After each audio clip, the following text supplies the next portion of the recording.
First question. You did the story about the mummy. What did we call it? I can't remember.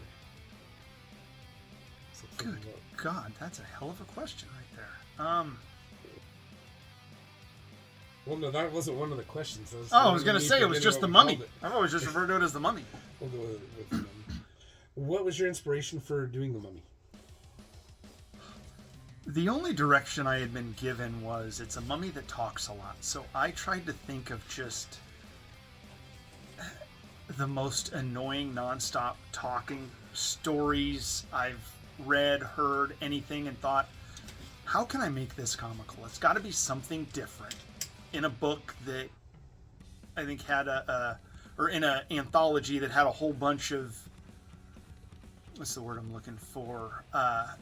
Not Cthulhu stories, but a whole bunch of just horror stories. And said, how can it be different? We originally did it for James Macy as Edgar Allan Poe. Thank you.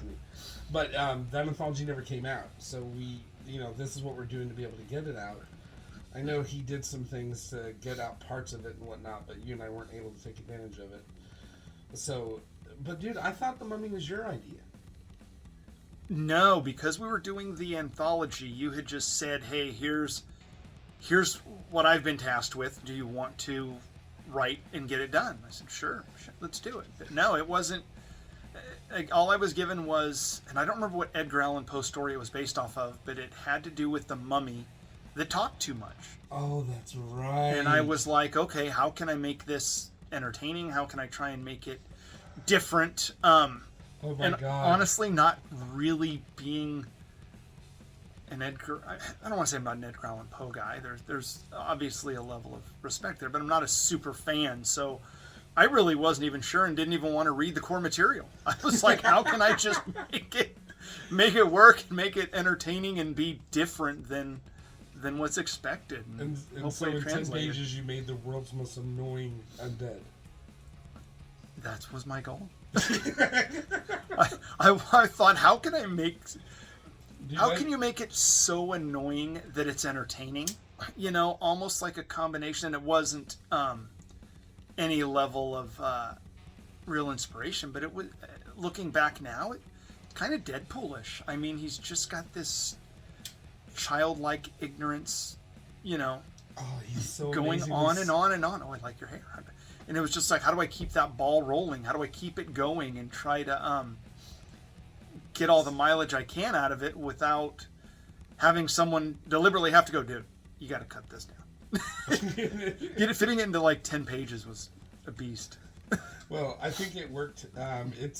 For me, it was a great story. I had a lot of fun drawing it. But in all honesty, man, by the time I was done, I wanted to kill that mummy. Like, I oh God. I think it was the first time I was sitting down and working on a book where I literally wanted to kill one of the characters in it. I've never felt that way more aggravating than that.